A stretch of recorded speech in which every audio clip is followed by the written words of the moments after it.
우리 하나님께 영광의 박수 돌립시다. 주님 감사합니다. 저는 오늘 세 번째 질병이라는 제목으로 여러분과 함께 은혜를 나누고자 하는데요. 사람은 건강하게 살기를 원합니다. 연세 드신 분들 그냥 죽어야지 이렇게 얘기는 하시는데 사실 그 마음은 그렇지 않죠. 우리가 건강하게 하나님 원하시는 이 땅에서의 삶을 살아가기를 원하는데 그러나 뜻대로 그게 되지 않는다는 게 문제죠. 육신의 나이가 들면 병이 이렇게 생기게 되고 엊그제 무슨 건강관리공단에서 뭐가 왔어요. 보니까 이제 제가 무슨 거기에 해당된다고 뭘 준다고 그러더라고요. 그러니까 나이가 들면 들수록 이 육신이 문제가 생길 수 있구나. 그러니까 나라에서 그렇게 해주지라는 생각이 들었어요. 우리는 영과 혼과 육으로 구성되어 있습니다. 몸은 나이가 들면 아프게 되어 있어요. 근데 혼도 마음도 아픕니다. 영도 병들 수가 있어요. 아플 수가 있습니다. 영이 병드는 것을 성경에서 뭐라고 하는지 아세요? 영이 병드는 것. 그거를 죄라고 말합니다. 육신에 병드는 것, 마음에 병드는 것, 영에 병드는 것은 잘 살펴보면 아주 유사점이 많습니다. 사람이 병들면 어떻게 돼요? 죽죠, 나중에. 마찬가지입니다. 영이 병들게 되면 어떻게 되는지 아세요? 죄 가운데 있게 되고 죄 가운데 있게 되면 사망에 처해지게 됩니다. 성경이 그렇게 얘기하고 있어요. 시작. 죄의 삭은 사망이에요. 여러분, 우리가 죽음과 사망을 똑같이 생각하는데 다릅니다. 죽음과 사망의 차이가 뭘까요? 죽음보다 더 무서운 것이 사망입니다. 우리가 이 땅에 사는 동안에 어떤 일을 통해서 병들거나 나이가 들었거나 해서 죽는 것, 그것이 제일 큰 문제잖아요. 그걸 죽음이라고 합니다. 그런데 우리의 인생은 죽음으로 끝나지 않는다는 사실이에요. 죽음 너머에 사망에 이를 수 있다라는 것을 우리가 몰라서 그렇지 사망은 더 두렵고 더 무서운 일입니다. 우리가 이 땅에서 우리가 사는 동안에 의학이 점점 발달하죠. 100년 전하고 지금하고 10년 전하고 지금하고 의학이 얼마나 발달했는지 몰라요. 그래서 옛날에는 병을 규정할 때 육체의 병을 기준으로 해서 규정합니다. 위장병, 폐병, 그렇죠? 췌장암 이런 식으로. 과거에는 마음의 병에 관해서 그렇게 깊게 취급하지 않았습니다. 의학계에서. 그래서 우울증, 이거 병으로 취급하지 않았습니다.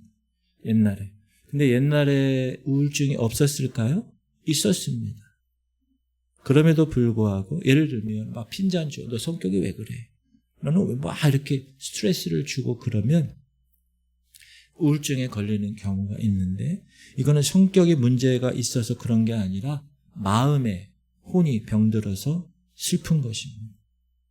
근데 예전에는 육에 관한 것만 의학계에서 진단을 많이 했기 때문에 저 어렸을 때는 우울증, 공황장애 이런 말을 들어보질 못했습니다.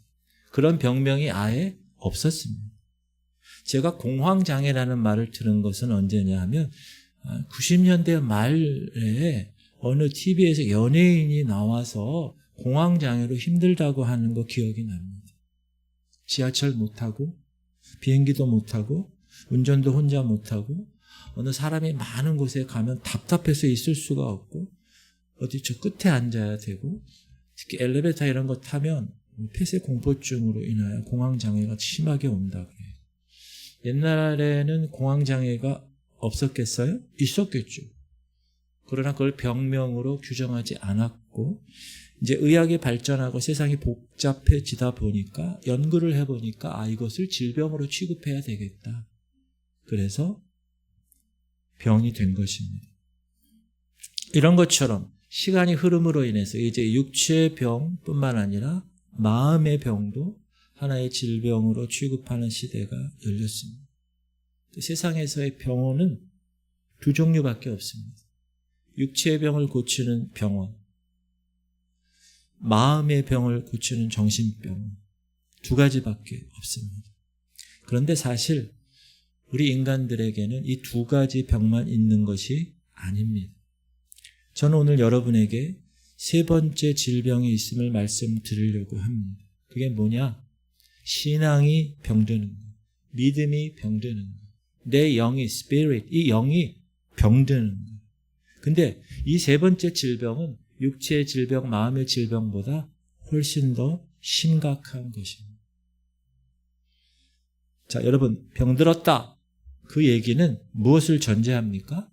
건강했다라는 걸 전제하죠.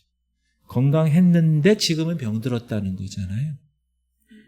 처음에는 건강하게 태어났는데, 물론 처음부터 나면서 질병을 갖고 태어나는 사람도 가끔 있긴 하지만 우리가 일단 이해를 쉽게 하기 위해서 전제하는 거예요. 처음에는 건강하게 태어났어요. 근데 성장하는 과정을 통해서 사고를 당해요. 차에 치든지, 그렇죠? 또는 몸 관리를 잘못했든지, 혹은 잘못된 식습관이 10년, 20년 계속 다니면서 계속 내 몸을 힘들게 한다든지, 환경적 요인에 의해서 원치 않는 질병이 몸에 들어오게 됩니다. 그걸 우리는 건강이 나빠졌다고 얘기합니다. 이렇게 육이 건강이 나빠지는 것처럼 영적인 신앙생활에도 건강이 나빠질 수 있다. 그것을 신앙이 병이 들었다 이야기합니다. 신앙생활도 애초에는 건강했다는 거예요. 근데 어느 날 보니 병이 들은 상태가 되었다는 거예요. 우리 인간은 태어나자마자 죄인입니다. 목사님, 기분 나쁜데요. 내가 왜 죄인입니까? 우리가 전도하다 보면 죄에 대한 문제를 꼭 상대방에게 얘기를 하면 자기는 죄인이 아니라고 인정하지 않는 사람들이 거의 대부분입니다. 그런데 성경은 그 죄로 인해서 우리는 거룩한 하나님 앞에 갈 수가 없고 거룩한 하나님을 만날 수가 없고 교제할 수가 없다. 이것은 영적인 팩트예요. 진실이에요. 자, 성경은 이렇게 얘기합니다. 시작. 모든 사람이 죄를 범하였음에 하나님의 영광에 이르지 못하더니, 이 세상에 있는 그 어떤 사람도 거룩하신 하나님이 봤을 때는 모두 죄덩어리라는 거예요. 지금 막 태어난 아기, 여러분 애들 다 낳아보셨잖아요. 딱 태어나자마자 간호사가 아빠한테 이렇게 주잖아요. 여러분 아기를 보잖아요. 얼마나 이뻐요. 자기를 닮아서 더 이쁘잖아요. 근데 그것은 육체적인 우리의 기준이라는 거예요. 하나님이 볼 때는 다르다는 거예요. 하나님이 볼 때는 태어난 아이도 죄덩어리라는 거예요. 아, 너무하지 않습니까? 성경이 그렇게 얘기하고 있다는. 하나님의 관점은 다르다는 거예요. 하나님의 관점은 모든 사람은 죄를 가지고 태어났다는 거예요. 그리고 이렇게 죄 가운데 태어난 사람이 열심히 살아갑니다. 나름대로 착하게 선하게 살아가지요. 그래서 사람들은 자기가 착하고 자기가 선하다고 생각합니다. 그러나 하나님이 볼 때는 그렇지 않다는 거예요.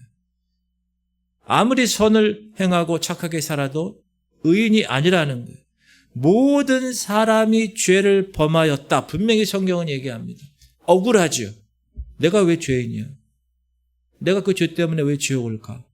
그렇게 억울할 법도 하지만 중요한 것은 그것은 우리의 논리이고, 그러나 우리의 논리는 중요하지 않고 사실, 팩트가 중요하다. 그리고 사실 우리 인간은 스스로 우리가 죄인인 것을 증명하고 살고 있는 걸 여러분 아시잖아요. 뉴스를 보세요. 사람들이 얼마나 악한 생각을 하고 악한 행동을 합니까? 더러운 생각을 하고 더럽게 살아가고 있어요. 표현만 안 하고 거칠에만 멀쩡하게 옷 잘 입었을 뿐이에요. 어쨌든 모든 사람이 다 죄 가운데서 태어나 살다가 어느 날 하나님의 은혜로, 하나님의 선물로 예수님을 만나서 그 죄를 벗어납니다. 예수님이 십자가 사건을 통해서 여러분과 저의 모든 죄를 다 해결하셨어요. 죄의 삭신 사망을 다 치르셨어요. 예수님이 내가 치러야 되고 내가 십자가에 죽어야 될 그 사망의 그 죄의 값을 예수님이 치르셨단 말이에요. 그걸 우리가 믿으면 우리는 죄에서 벗어난다는 거예요. 예수님을 만나서 우리는 죄에서 해방되었다는 거예요. 그거를 우리는 거듭난 상태라고 하는 것이죠. 거듭났어. 하나님의 자녀가 되었다. 여러 가지 표현을 할 수 있습니다. 그런데 하나님의 자녀가 된 거듭난 사람이 그렇게 살아가다가도 어느 날 믿음의 생활에서 추락할 수가 있다. 영적으로 병들 수가 있다. 다시 옛날로 돌아갈 수가 있다. 그것을 뭐라고 합니까? 영적으로 병들었다. 이렇게 이야기합니다. 육체가 건강했던 사람이 갑자기 건강을 잃고 병원에 갔어요. 그래서 치료를 받았어요. 치료가 되었어요. 다 나았어요. 끝인가요? 아니에요. 시간이 또 가면 뭔가 잘못해서 뭔가 원인에 의해서 다시 병들 수 있어요. 그럼 또 죽을 수도 있지.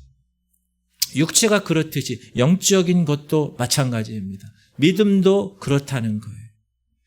성경에 이런 병든 사람이 나옵니다. 누구냐? 이스라엘 초대왕 사울 왕 같은 사람.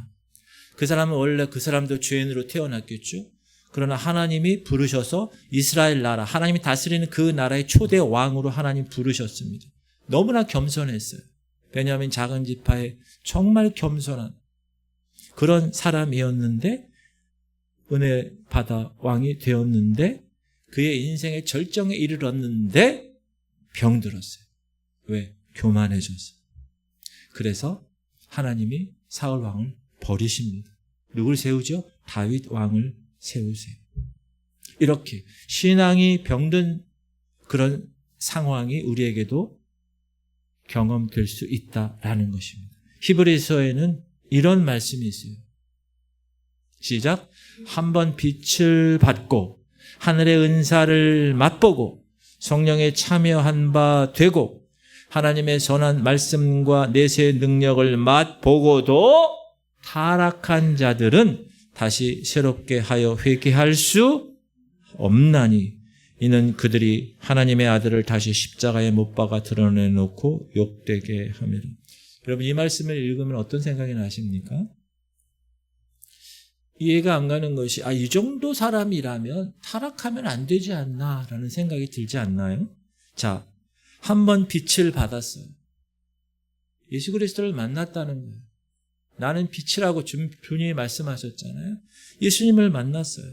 빛을 받은 거예요. 거듭났다는 거죠. 하늘의 은사를 맛보았다. 하나님이 주시는 은사를 받았다는 거예요.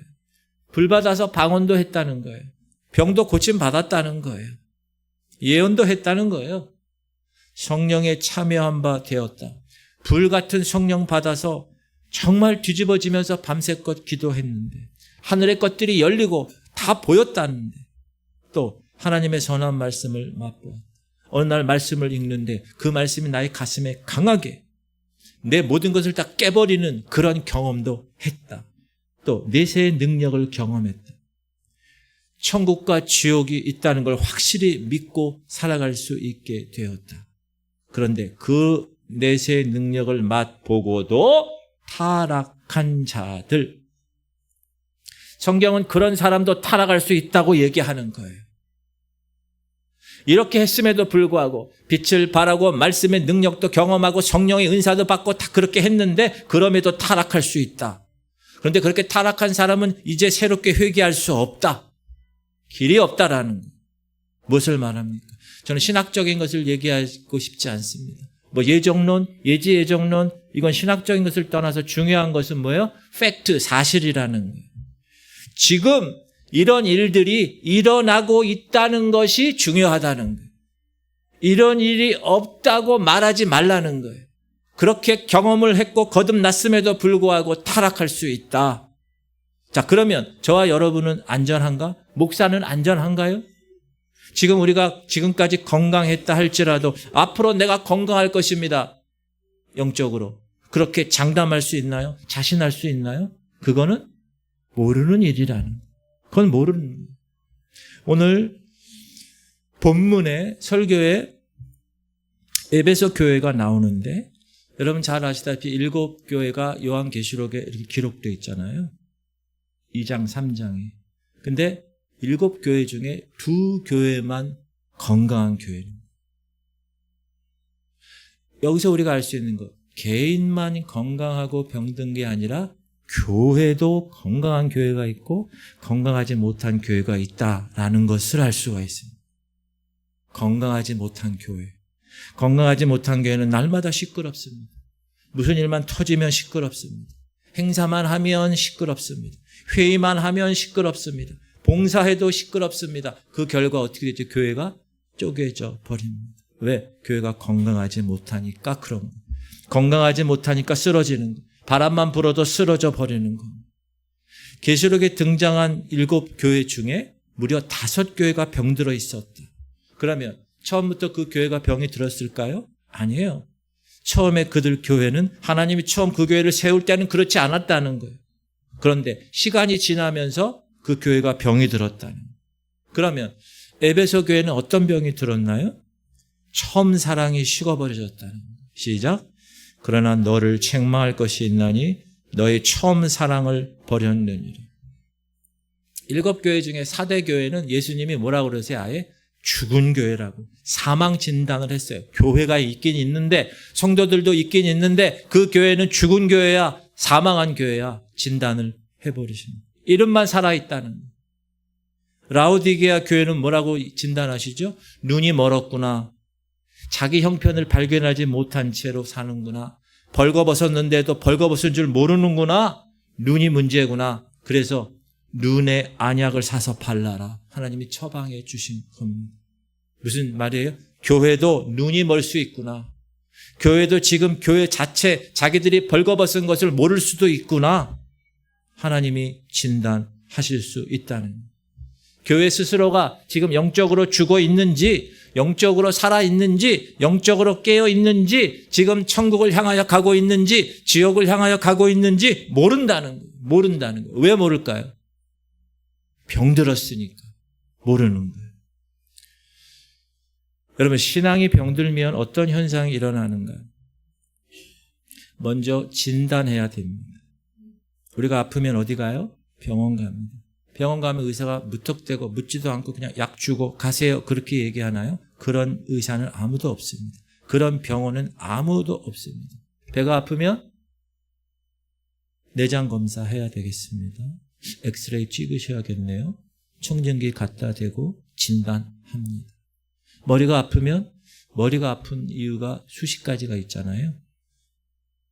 귀 때문에 어지러워서 머리가 아플 수도 있고, 증상이 없는데 그렇게 느낄 수도 있고, 실제로 머리에 종양이 있거나 무슨 문제가 있어서 그럴 수도 있습니다.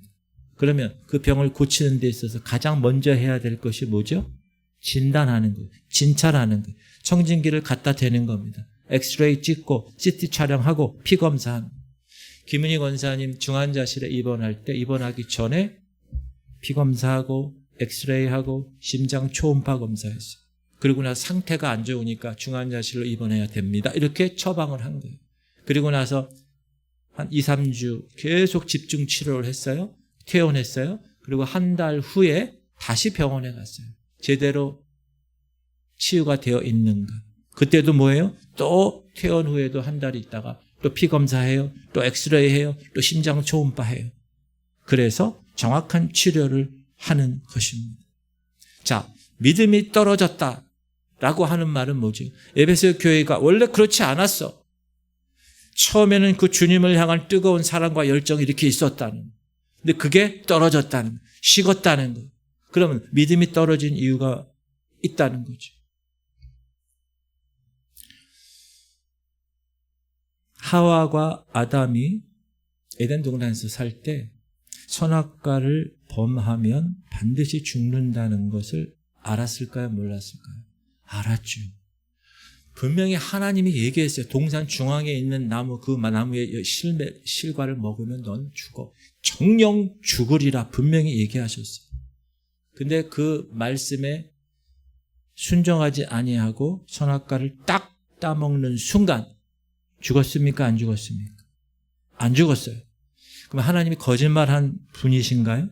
하나님이 죽는다고 그랬는데 아담과 하와가 선악과 따먹었음에도 불구하고 안 죽었어요. 하나님이 하신 말씀은 뭐죠?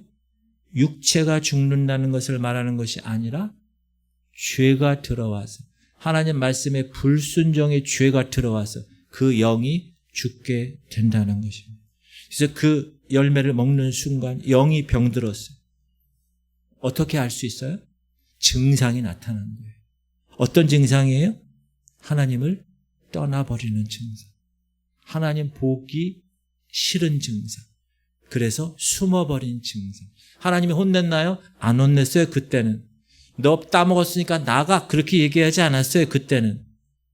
나중에 추방된 거예요. 에덴 동산에서. 그런데 자기 혼자 영적 병이 드니까 하나님이 싫어진 거예요.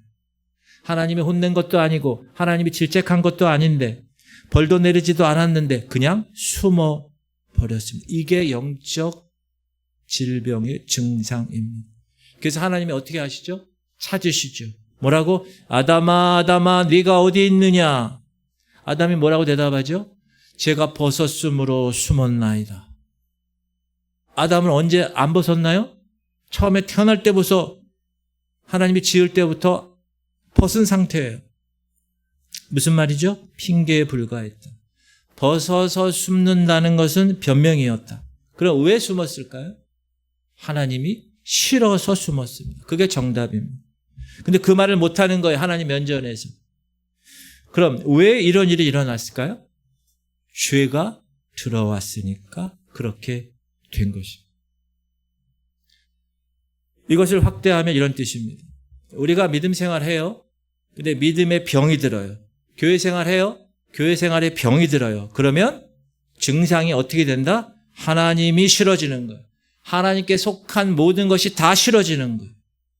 일주일에 너댓 번씩 교회 나와서 예배드린 사람이 한 주에 한 번 나오는 것도 버거워요. 죽겠어요. 아, 왜 그러세요? 그러면 이유는 얘기하죠. 뭐라 그러죠? 바빠서 그래요. 언제는 안 바빴습니까? 바빠서 그러는 것은 99% 거짓말입니다. 진짜 바빠서 그랬다면, 그럴 수 있죠. 그랬다면 영적으로 건강한 사람은 어떻게 해서든지 그 시간을 영적으로 채우기 위해서 애썼을 거예요. 근데 영적으로 병이 들었어요. 그 노력이 없어진 거예요. 또 이유가 있죠. 교회가 멀어서 한 번만 나올게요. 언제는 멀지 않아서 나왔나요? 각오하고 다녔죠. 이사 갈 때. 왜 그렇죠? 우선순위가 뒤틀려져 버린 것입니다. 그것을 내가 병이 들었다는 거, 영적으로 내가 지금 병든 상태라는 것을 인정해야 된다는 거예요. 그 원인을 외부에게 돌리지 말고 제가 영적으로 지금 병이 들었습니다. 영적으로 약해졌습니다. 영적인 면역력이 다 떨어졌습니다. 그렇게 인정하면 답이 보이는 거예요. 답이. 어떤 사람은 여러분 그런 환경에서도 넉넉히 이겨나가는 사람이 있잖아요. 그러니까 지금 내가 사실을 직시하고 내가 영적으로 약해서 그렇다는 것을 인정해야 해답도 보인다는. 그러면 영적으로 병이 들었다는 것은 여러분 얼마나 무서운 것인지 아십니까? 자, 육체가 병들면 죽는 거예요. 영이 병들면 어떻게 하는 거예요? 사망이에요. 지옥을 가는 거예요. 신앙이 병들면 이런 증상이 나타납니다. 예배가 싫어집니다. 뭘 또 예배를 가. 설교가 안 들어옵니다. 온갖 것이 다 시비거리가 됩니다. 설교가 길면 길다고, 짧으면 너무 짧다고 시비합니다. 넥타이 매고 왜 넥타이를 저런 색깔로 맸느냐, 아니면 왜 넥타이를 안 맸냐고 시비를 겁니다. 교회가 돈이 없으면 왜 돈이 없냐고 뭐라 그러고, 돈이 많으면 왜 돈 많은데 안 쓰냐고 그럽니다. 자, 어떻게 하자는 거예요? 다른 데서 이유를 찾지 말라는 거예요. 내가 병들었구나. 내 믿음이 병들었구나. 내가 떨어졌구나. 내 영적인 수위가. 그것을 정확하게 진단해야 답이 열린다는 거예요. 영적으로 힘들면 헌금도 못합니다. 믿음이 있어야 헌금하지. 믿음이 병들었는데. 여러분 가룟 유다 보세요. 한 여인이 지금으로 얘기한 3천만 원 정도 되는 그 귀한 향유를 깨서 주님께 바치잖아요. 그것도 가룟 유다에게 있어서는 시비거리가 된 거예요. 가룟 유다가 믿음이 건강했다면 그 여인의 헌신에 감동받아야 되는 거예요. 부활을 준비한 그 여인. 그리고 하나님께 영광이 되고 눈물이 나야 되는 거예요. 야, 저런 헌신도 있구나. 영적으로 건강하면 그것이 그 사람에게 정말 감동으로 오게 돼 있는 거예요. 근데 가룟 유다가 영적으로 병들었으니까 그게 시비거리가 되는 거예요. 왜 그거 팔아서 가난한 사람 나눠주지? 왜 그거 소비하고 왜 그거 헛되게 하느냐? 여러분, 영적으로 병들면 주님의 일들이 버거워집니다. 봉사를 하고 싶지가 않게 되는 거예요. 그래서 봉사에서 빠지는 거예요. 왜? 영적으로 에너지가 없으니까 봉사를 해도 힘이 드는 거예요.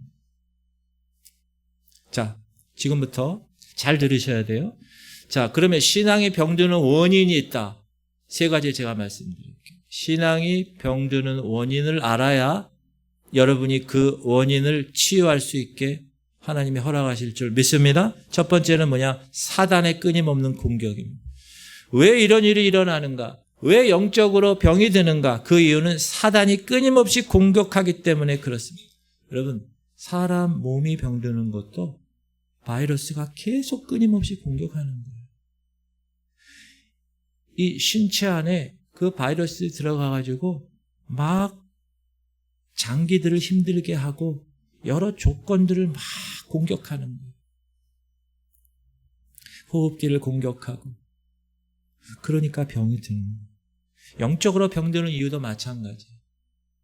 영적 바이러스 사단이 우리의 신앙을 계속 공격합니다. 누구도 예외 없어요. 목사도 예외 없어요. 다 공격을 받습니다. 그럼에도 불구하고 오늘 여러분이 이 자리에 왔다는 건 뭐예요? 교회에 오지 못하게 하는 사단을 이기고 왔는 줄 믿습니다. 할렐루야. 그렇게 영적 전쟁을 우리가 한 번 한 번 계속하면서 이겨내는 거예요. 그게 신앙생활이에요. 사단의 이름 디아블로스라 그래요. 여러분 애들 게임 하잖아요.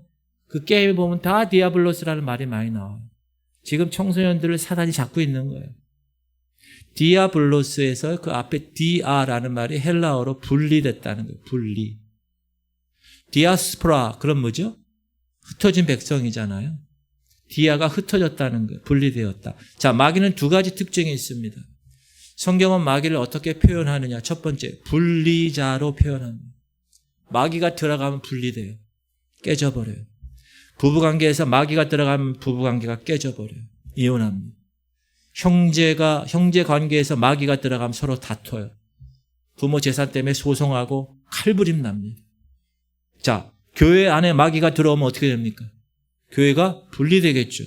원로 목사파, 담임 목사파, 장로파, 누구누구파. 교회가 반쪽 나버립니다. 두 번째 마귀의 특징은 거짓말. 거짓의 아비입니다. 거짓의 원조예요. 그래서 거짓말하는 것은 사단의 사주를 받는 거예요. 거짓말하는 건 사단의 역사예요. 마귀가 이 나라를 어떻게 했어요? 분열시켰어요. 70년 전에 남한, 북한을 갈라놨어요. 이제 남쪽을 또 분리시켜요. 어떻게 분리시킵니까? 동서로 갈라놨어요. 전라도, 경상도. 그 다음에 기성세대와 젊은 세대를 갈라놓았어요. 진보와 보수로 갈라놓았어요. 이제 남자와 여자를 갈라버렸어요. 목사들도 갈라졌어요. 지역 감정 가지고 갈라졌어요. 이게 현실이에요. 여러분 이게 말이 되나요? 이것이 누가 하는 거예요? 마귀가 하는 것입니다. 이렇게 마귀의 공격을 받으니까 영적으로 어떻게 돼요? 병이 드는 거예요. 영적으로 병이 들면 어떤 증상이 나타날 거 아니에요? 어떻게 된다고요? 멀어지는, 교회와 멀어지는, 예배와 멀어지는 거예요. 주의 종들과 멀어지는 거예요. 믿음에서 추락해버리는 거예요. 요즘 날씨가 추워지고 있는데 운동 안 하면 나만 손해입니다. 추워도 뛰는 사람이 건강합니다. 제가 이를 악물고 어제도 청량산을 갔다 왔어요. 왜? 제가 이제 막 나이가 들어가니까 운동을 안 할 수가 없더라고요. 제가 서서 여러분에게 말씀을 선포할 그런 몸이 돼야 되는데 피곤하고 힘들고 그러면 안 되잖아요. 그래서 끝까지 추워도 우리에게 여러분 영적으로도 잠깐 어려움이 올 수 있고 시련이 올 수 있어요. 그런데 그것을 돌파하느냐 그렇지 않느냐, 그것이 내가 건강하냐 그렇지 않느냐가 결정되는 겁니다. 여러분 영적으로 건강하실 수 있길 바랍니다. 그래야 살아남는 거예요. 돌파하는 능력이 믿음으로 있기를 축복합니다. 성경은 말합니다. 시작. 평안에 매는 줄로 성령이 하나 되게 하신 것을 대충 지켜라, 가만히 있어라, 힘써 지켜라. 여러분 가만히 있으면 분리됩니다. 그러면 뭘 해야 돼요? 기도해야 됩니다. 기도해야 하나가 됩니다. 기도해야 가정이 하나가 되는 거예요. 기도해야 목장이 하나가 되고, 기도해야 교회가 하나 되고, 자녀가 돌아오는 거예요. 이 땅의 교회가 하나가 될 때 이 민족이 힘 있는 민족이 되고 이 나라가 힘 있는 나라가 될 줄 믿습니다. 분리되면 안 돼요. 분리되면 하나가 돼요. 그러기 위해서 뭐 하라고요? 기도해야 돼요. 신앙의 병드는 원인 첫 번째 뭐라고요? 사단이 공격한다. 처방은 뭐예요? 기도해야 돼요. 할렐루야. 여러분 신앙이 사단에 의해서 병들 수 있습니다. 처방 어떻게 한다고요? 기도해야 돼요. 어떻게 하루에 기도하지 아니하고 어떻게 하나님의 사람이라고 우리가 살아갈 수 있어요? 저 지뢰가 많은, 잘못 밟으면 다 터지는 세상에서. 두 번째, 신앙이 병드는 원인 두 번째는 상처 입을 때 우리의 신앙이 병들게 됩니다. 상태가 약한 상태가 될 때, 상처에 취약한 경우가 될 때, 여러분 지금 여기에도 온갖 바이러스가 있어요. 폐렴 바이러스, 독감 바이러스, 이런 바이러스들이 여기 있다고.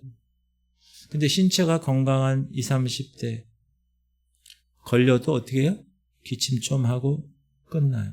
하룻밤 자고 나면 끝나요. 땀 쭉 한번 빼면 끝나요. 근데 나이 많은 어른들, 우리 교회 나이 많은 어른들이 여기 계신데 치명적이죠. 조건은 똑같아요. 그러나 다릅니다. 어떻게 다릅니까? 내가 그 온갖 바이러스들을 이겨내느냐, 면역력이 있어서 이겨내느냐 아니면 못 이겨내느냐의 차이입니다. 여러분의 영적으로 경험하는 시험도 마찬가지입니다. 지극히 주관적입니다. 어떤 사람은 주보에 이름 빠져도 그냥 웃고 넘어갑니다. 근데 어떤 사람은 주보에 이름 빠졌다고 교회를 떠납니다. 이 차이가 어디 있을까요? 우리가 이 상처를 입고 사느냐 아니면 면역력이 있어서 그 상처를 뛰어넘고 사느냐입니다. 베드로, 여러분 베드로가 예수 그리스도 12제자 중에 수제자라고 얘기하잖아요. 사실 베드로 같은 경우 상처 받으면 많이 받을 환경에 있던 사람이에요. 자, 베드로를 보시면 지금 사람들이 예수님, 스승 예수님을 못 박는다고, 십자가에 못 박는다고 하니까 뜯어 말렸어요. 다른 제자들 그냥 가만히 보고 있을 때 베드로는 뜯어 말렸어요. 안 됩니다. 이 일이 결코 주님에게 있을 수 없습니다. 얼마나 의리가 있는 사람이에요. 김보성처럼 의리 있는 사람. 그런데 다른 제자들은 그냥 가만히 있는데 이 베드로만 그렇게 얘기했어요. 그러면 여러분이 예수님이에요. 그럼 뭐라고 그래야 돼? 베드로한테. 야, 너밖에 없다. 야, 아유, 다른 애들 한마디도 못하고 있는 너밖에 없어. 그렇게 얘기해야 되잖아요. 예수님이 가차없이 뭐라고 그랬어요? 베드로에게 사단아 물러가라.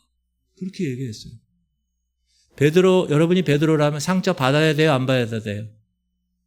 아이씨, 내가 지금 목사님, 아니 예수님 디펜스 지금 방어하고 있는데 예수님 뭐라고 그러시는 거야? 상처 받을 수 있는 가능성이 크죠.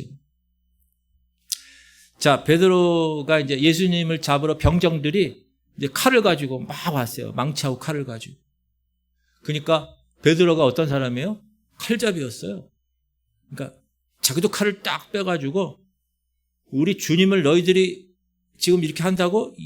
그러면서 칼을 막 이렇게 하다가 말고의 귀를 잘라버렸어요. 다른 제자들은 다 도망갔어요. 베드로만 유독 이런 제자가 어디 있어요, 사실. 스승 입장에서 봤을 때. 그러면 주님이 뭐라고 그래야 돼요? 야, 너밖에 없다. 야, 다른 놈들 다 도망갔는데. 그렇게 얘기해야 되잖아요. 근데 주님은 베드로에게 엄청 상처 주는 말을 했습니다. 무슨 말을 했어요? 칼로 흥하는 자는 칼로 망하느니라. 여러분, 베드로라면 얼마나 상처받았겠어요. 그러더니 말고의 귀를 딱 갖다 다시 붙여주는. 근데 베드로는 견뎠어요. 왜? 강하니까. 상처 안 받았어요. 불같은 시험 많으나 겁내지 맙시다. 여러분, 꼭 마귀가 아니더라도 주변의 여러 환경들이 그만두지 않아요. 그냥 여러분 내버려 두지 않아요. 우는 사자같이 두루다니며 삼킬 자를 찾아요. 세상의 모든 것을 동원해서 여러분이 천국 가는 것을 절대로 그냥 두지 않아요. 어떻게 해서든지 꺾여버려서 옛사람으로 만들려고 할 것입니다. 소리 지르고 달려들 거예요. 그런 사단의 역사, 그런 환경을 여러분이 볼 수 있어야 됩니다. 할렐루야. 그래야 상처받지 않는 거예요. 그걸 볼 수 없는 사람이 상처받는 거예요. 그래서 계시록에 오늘 성경에서 뭐라 그래요? 귀 있는 자는 들으라. 성령께서 하시는 말씀 좀 들어보라는 거예요. 지금 네 상태가 어떤지 진단하라는 거예요. 네 신앙에 지금 병들었는지 성령께서 지금 이야기하는 거예요. 여러분, 그 음성을 들으실 수 있길 바랍니다. 여러 환경, 사단이 주는 그런 것 때문에 상처받아서 나 교회 그만둔다? 나 신앙생활 안 한다? 그건 여러분, 마귀의 전략에 여러분이 넘어가는 거예요. 그게 병든 원인이 되는 거예요. 그거를 잘라내시길 바랍니다. 여러분의 영적 눈이 띄어지시길 바랍니다. 그걸 볼 줄 알아야 돼요. 세 번째, 신앙이 병드는 원인은 영적 유전 인자가 약하면 병이 쉽게 옵니다. 타고난 기질이 공격받기 쉬운 조건을 갖고 있으면 병이 옵니다. 그럼 어떤 사람, 여러분 중에도 있을 거예요. 밀가루만 먹어도 괜찮은 사람이 있어요. 라면만 먹어도 평생 사는 사람도 TV에 한번 나왔는데, 콜라하고 라면만 먹고도 건강한 사람이 있어요. 근데 어떤 사람은, 저 같은 사람은 밥을 먹어야 돼. 밀가루를 먹으면 여기 부대 껴가지고 화장실을 자꾸 가요. 뭐죠? 유전 인자 자체가 그렇다는 거지. 우리의 삶도 그럴 수 있다. 어떤 사람은 체질적으로 큰 모임에 가는 거 싫어해요. 아, 나 이런 거 싫어. 그 사람의 믿음, 하나님 사랑하는 그런 거 차원이 아니라 그냥 그 사람 DNA가 그냥 큰 모임에 사람 많고 이러면 머리가 아프거나 가기 싫어. 그런 체질이 있을 수 있다는 거예요. 교회에서도 마찬가지입니다. 목사님 신방 받아라 그러는데 어떤 사람은 신방 안 받아서 시험 들어요. 근데 어떤 사람은 신방 받아서 교회 떠나는 사람도 있어요. 그 사람의 체질이 자기가 오픈하기 싫은 거예요. 누가 우리 집에 오는 것도 싫고 내가 다른 집에 가는 것도 싫은 사람이 있잖아요. 그런 거예요. 어떤 사람은 교회에 빠졌어요. 예배. 근데 목사가 전화 한 번 안 한다고 시험 드는 사람이 있어요. 근데 어떤 사람은 한 번만 빠져도 득달같이 전화한다고 시험 드는 사람이 있어요. 사람마다 유전인자가 다르다는 거예요. 체질적으로 나는 어떤 방향에 어떤 면에 약한 체질이 있다는 거예요. 상처에 약한 사람이 있다는 거예요. 그래서 우리가 그것을 잘 알고 잘 대비하고 잘 보완해야 병들지 않는다. 아, 나 이런 부분이 좀 약하구나. 그러면 이런 부분에 대해서 여러분 어떻게 해야 돼요? 준비해야 돼요. 준비도. 대비해야 돼요. 왜? 여러분의 영의 안전을 위해서. 그런 지혜가 있기를 주님의 이름으로 축복합니다. 그런데 놀라운 것은 복음에는 능력이 있어서 그렇게 DNA가 약한 사람들도 예수 그리스도를 만나면 오히려 그 약한 것이 강하게 되는 놀라운 역사가 경험되는 거예요. 약할 때 강함 되시네. 왜? 나의 보배가 되신 주가 내 안에 계시기 때문에. 영국에 웨스트민스턴 교회에서 목회하시는 분이 계세요. 캠멜 몰간이라는 사람. 이 사람은 설교를 얼마나 열심히 준비하고 열심히 깊이 있고 엄청난 설교를 그 당시에 하셨는지. 이 사람 제자가 로이드 존슨 그 목사님이에요. 강해 설교의 황제. 근데 이분이 어렸을 때부터 체질이 약했어요. 그러니까 병에 시달리니까 사람들과 어울리는 게 싫은 거예요. 그러니까 사교성이 떨어지는 거예요. 원래 태어나기를 어렸을 때부터 조용히 혼자 있는 것을 좋아하는 사람입니다. 근데 이분이 주님을 만났어요. 근데 그것이 강점이 되는데, 자, 이분이 신방하는 것은 잘 못해요. 사교성이 떨어져서. 그런데 혼자 방에 앉아서 계속 말씀을 깊이 연구하고 묵상하는 거예요. 그러니까 강단에 서면 엄청난 말씀이 쏟아지는 거예요. 그럼 만약에 이분이 예수 그리스도를 만나지 않았다면 이 사람 어디다 써먹습니까? 사교성도 없는 사람. 근데 주님을 만나니까 그 약한 것이 강한 예리한 말씀의 도구로 하나님께 쓰임 받는다라는 거예요. 할렐루야. 베드로가 천방지축이죠. 경솔하기 짝이 없죠. 온탕과 냉탕을 왔다 갔다 하죠. 죽겠다 죽지 않겠다 이런 사람입니다. 멀찍이 주님 따라가다가 3번이나 스승을 부인한 사람이에요. 그런데 베드로가 사도행전 1장, 2장, 3장을 보세요.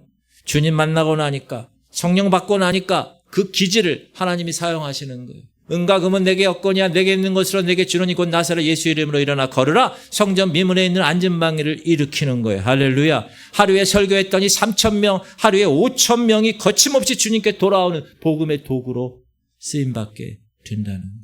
사랑하는 성도님들, 그러니까 여러분이 약한 것, 여러분이 부족하다고 여기는 것, 하나님 왜 날 이렇게 만들었습니까? 하소연하지 말고 그것을 허락하신 하나님께 감사하실 수 있게 바랍니다. 그 상황에서 예수님을 만나면 그 약하고 부족한 것을 통해서 하나님이 강하게 역사하실 줄 믿습니다. 그게 영적으로 건강한 사람이라는 거예요. 자, 영적으로 병드는 원인 첫 번째 뭐라고요? 사단이 공격하는 거예요. 두 번째 상처받는 거예요. 세 번째 뭐라고요? 뭐라고요? 약한 DNA가 있어서 그렇다는 거예요. 그걸 어떻게 하라고요? 하나님께 맡기면 그 유전인자를 하나님이 강하게 하신다는 거예요. 이렇게. 자, 그러면 이제 하나님이 진단하셨어요.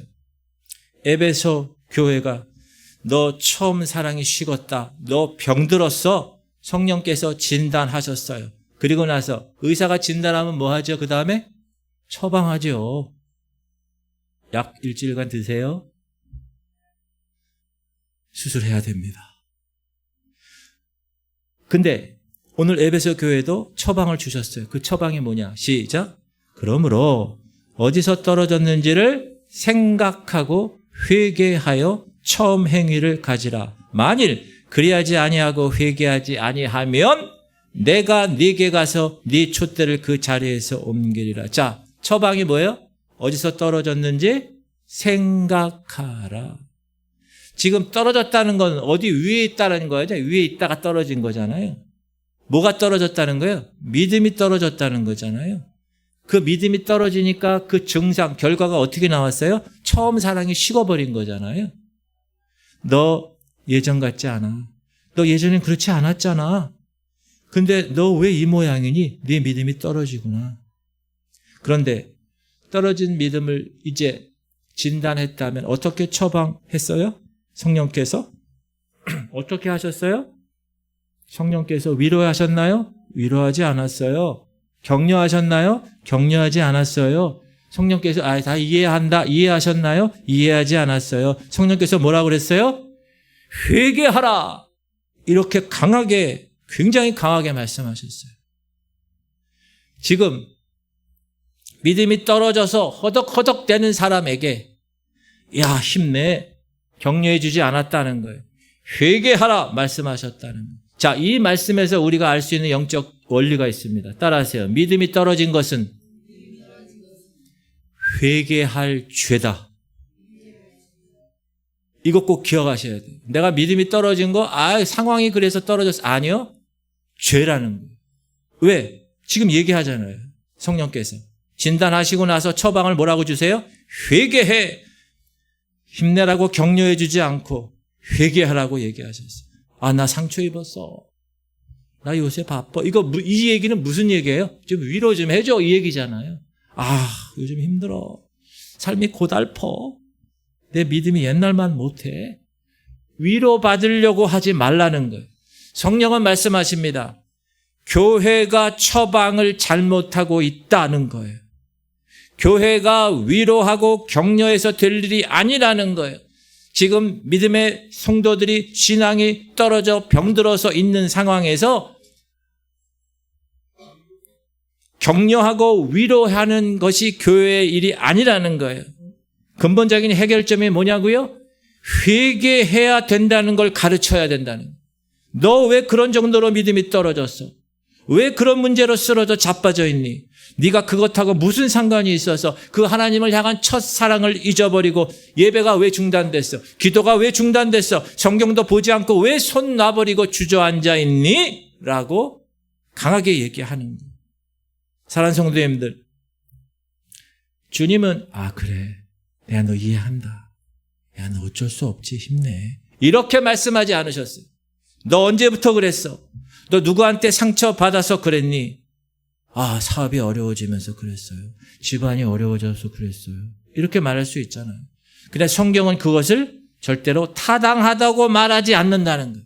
성경은 잔인하게도 주님이 용납하지 않았다는 거예요. 이해하지 않으셨다는 거예요. 안 돼! 정신 차려. 빨리 일어나라. 너 힘든 건 내가 알아. 너 어려운 건 내가 알아. 너 억울한 거 알아. 그러나 그것 때문에 주저앉아 있는 것은 죄다. 이것이 근본적인 처방이라는 겁니다. 사랑하는 성도님들, 하나님의 근본적인 처방은 뭐예요? 각성하라는 거. 깨달아야 된다는 거. 그렇구나. 내가 문제가 있었어. 자기 합리화하지 말라는 거예요. 각성하고 처방 뭐예요? 회개하라. 깨닫고 결단해라. 자, 그렇게 되면 이제 뭐 해야 돼요? 이 처방에 들어가야지. 수술해야지. 말씀으로 수술하는 겁니다. 말씀 앞에서 깨닫는 거예요. 이런 문제가 나에게 있었구나. 설교 말씀을 들으면서 요한계시록에 성령께서 하시는 말씀이 2025년 11월 지금 여러분에게 하시는 말씀으로 받을 때 그 말씀으로 여러분은 수술을 받는 것입니다. 내가 문제가 있었구나. 그렇게 잘못 생각하고 있던 우리, 나 어쩔 수 없어. 상황이 그래. 나이가 먹어서 그래. 요즘 다 그렇잖아. 이렇게 잘못 생각하는 우리에게 성령께서 말씀을 통하여, 설교를 통하여 회개하라 하고 진단하고 계시는 거예요. 회개하라는 거예요. 다시 열심을 회복하라는 거예요. 다시 결단하고 뚫고 그 문제를 돌파하라는 거예요. 할렐루야. 기도를 죽기 살기로 하든지, 철야를 회복하든지, 새벽 기도를 회복하든지, 아니면 하루 날 잡아서 성경을 열심히 읽어서 불이 임할 때까지 붙잡고 씨름하든지, 아니면 밖에 나가서 노방전도 하고 다니든지, 아니면 불 받을 때까지 성령 떠나지 말든지, 휴가 내서 다른 데 가지 아니고 기도원 가서 기도하고 울부짖든지, 그런 각성과 그런 결단을 통해서 수술을 받으라 얘기하십니다. 네가 어디서부터 그런 문제가 생겼는지 진단하고 생각하고 그 자리로 돌아가서 다시 한번 결단하고 돌파하고 회개하라. 이게 주님이 요구하시는 것입니다. 사랑하는 성도님들, 저도 그렇고 여러분도 그렇고 믿음의 최정상에서 계속해서 이 상태로 쭉 가면 얼마나 좋겠어요. 주님 만나는 그날까지. 근데 그렇지 않는다는 거예요. 때로 우리가 넘어진다는 거예요. 때로 우리가 병든다는 거예요. 흔들린다는 거예요. 근데 주님은 뭐라고 그러세요? 빨리 중심 잡아라. 아플 수 있죠. 빨리 일어나라. 열나라서 누울 수도 있습니다. 빨리 약 먹고 치유받고 일어나 움직여서 일해. 그것이 오늘 성령이 여러분에게 촉구하시는 말씀입니다. 여러분, 넘어져 있으면 누가 좋아하겠어요? 억울하다고 말만 하면 누구만 손해겠어요? 교회 멀리하면 누구만 손해겠어요? 예배 등한시하면 누구만 손해겠어요? 성경 안 읽으면 누구만 손해겠어요? 기도 안 하면, 주의 일 손 놔버리면 누구만 손해입니까? 나만 손해요. 오늘 주님이 그렇게 말씀하십니다. 처음 사랑 회복해라. 철저하게 회개하라. 주님, 제가 교만해서 그렇습니다. 주님, 제가 게을러서 그렇습니다. 주님, 제가 병들어서 그렇습니다. 이것을 각성 깨닫고 다시 한번 힘있게 일어나 비상하는 우리 교회 지체들이 되기를 주님의 이름으로 축복합니다. 그리고 주님, 목사님 위로해 주세요. 안식, 그럼 그거는 나중에 천국 가서 예수님 품에 안겨서 위로 받으시면 되는 거예요. 지금 예수님 뭐라고 그러세요? 회개하라는. 다 눈 감겠습니다. 여러분, 신앙생활 하다 보면 믿음이 병들 수 있어요. 왜요? 사단이 가만두지 않아요. 사단이 여러분 천국 가는 거 가만두지 않는다. 사단이 공격해요. 그리고 상처를 줘요. 여러분, 베드로 보세요. 상처 받을 환경이었어. 근데 절대 안 받았어. 영적 유전인 자가 약해요. 내가 그 부분에 약해요. 그래서 내가 병이 들 수 있어요. 그러나 그걸 어떻게 해야 돼요? 내가 알아야 돼요. 그 진단을 성령께서 하실 때 깨달아야 돼요. 그리고 이제 그 진단을 받았으면 처방을, 주님이 주신 처방을 들고 약을 먹든지 수술을 하든지 해야 되는 거예요. 여러분, 성령의 처방은 명확합니다. 위로가 아니에요. 성령의 처방은 격려가 아닙니다. 회개하라. 네가 어디서 떨어졌는지 진단해. 철저히 회개해. 각성하고 결단을 통해서 처음 사랑을 회복하라. 이렇게 요구하시는 거예요. 진정한 위로는 천국에서 받을 것이니 지금은 빨리 일어나서 영적 전투에서 승리해라. 오늘 말씀을 기억하면서 이 시간 기도할 텐데, 하나님, 내 신앙이 병들었는지 점검하게 하시옵소서. 내가 몸을 위해서는 2년에 한 번씩 나라에서 주는 건강검진 매번 가고, 좀 몸만 좀 이상하면 병원에 항상 가는데, 하나님, 내가 영적으로 내 신앙이 지금 병들고 사단의 바이러스 때문에 내가 내 영적인 이 신앙 상태가 어떤지 내가 점검하지 않았다면 용서하여 주시고, 그리고 점검했을 때 내가 병들었다, 그걸 여러분이 자각했다면 위로받으려고 그러는 게 아니라 오늘 말씀에 뭐라 그래요? 회개하여 돌이켜라. 하나님, 내가 믿음이 병든 것이 죄였군요. 내가 회개하겠습니다. 그렇게 각성하고 결단을 통해서 처음 사랑을 회복하게 하여 주옵소서. 우리 이 시간 통성으로 기도할 때, 그리고 여러분, 제가 말씀드립니다. 통성으로 기도할 때는 부르짖는 거예요. 크게 기도하는 거예요. 목사님, 하나님이 뭐 귀가 먹었습니까? 조용히 속으로 기도해도 다 들으시죠. 맞아요. 그러나 여러분, 통성 기도할 때 우리가, 목사인 저도 기도 줄을 잡을 때 기도 줄이 안 잡힐 때가 많아요. 여러분, 옛날에 펌프로 물 먹을 때 보세요. 그 펌프에 그냥 펌프질하면 물이 안 나옵니다. 한 바가지 마중물을 펌프에 넣으면 그 압력 때문에 물이 나오는 거예요. 여러분, 성경의 수많은 곳에서 너는 내게 부르짖으라 그랬어요. 부르짖는 이유는 뭐예요? 내가 펌프에 마중물 넣는 거예요. 기도가 안 돼요. 여러분, 사단이 기도 여러분 하는 거 좋아할까요? 아니에요. 방해한다고. 그 기도가 안 된단 말이에요. 그 기도 안 되는 것을 기도하기 위해서 여러분이 크게 부르짖는 거예요. 너는 내게 부르짖으라, 내가 내게 응답하겠다고 분명히 말씀하셨어요. 왜 조용히 기도해도 되죠? 물론 여러분 묵상으로 집에서 기도할 때 그렇게 하시지만, 교회에서 통성으로 기도할 때는 부르짖는 거예요. 그래서 왜 한국교회 주요 3창이 있어요? 왜 주님 이름 부르고 기도해요? 펌프질 하는 거예요. 마중물 넣기 위해서. 그러면 5분 10분 그렇게 크게 주님 불러가며 기도하면 나중에 기도줄이 잡히고 성령께서 기도의 영을 부어주시면 방언하고 기도하면서 뒤집어 씌는 거예요. 자, 지금 이 시간 기도할 때 여러분 이런 생각하셔야 돼요. 아, 다음에 기도하지 뭐 다음에. 아, 다음에 그냥 회개하지 뭐. 절대 그러면 안 돼요.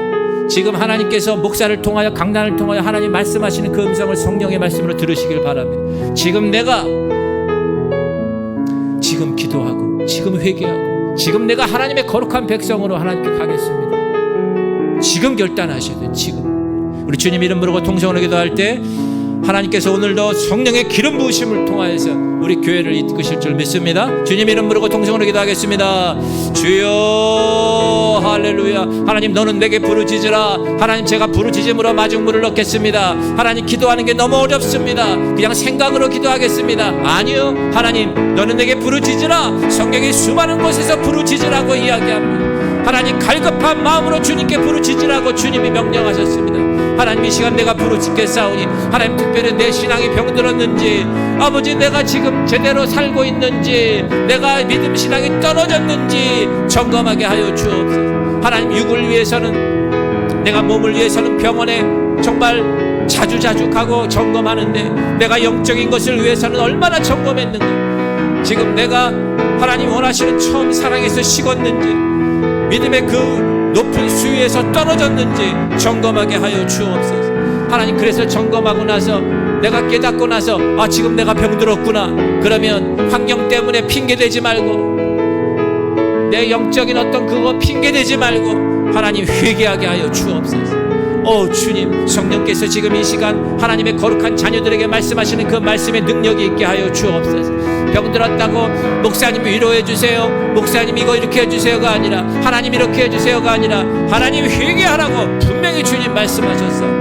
하나님 우리가 깨닫게 하시옵소서. 결단하게 하시옵소서. 처음 사랑을 회복하게 하시옵소서. 주님 오시는 그날까지 이 믿음의 수위를 정확하게 붙들고 하나님 향하여 달려나가는 하나님의 거룩한 백성들 되게 하여 주옵소서. 하나님 신앙생활 하는데 구경꾼 되지 않게 하시옵소서. 예배 드리는데 구경하는 예배가 아니라 하나님을 직접 만나고 하나님의 음성을 직접 듣고 그 말씀에 내가 전폭적으로 180도 회개하고 하나님 향하는 놀라운 백성들 되게 하여 주옵소서. 하나님 내가 교만해서 그랬습니다.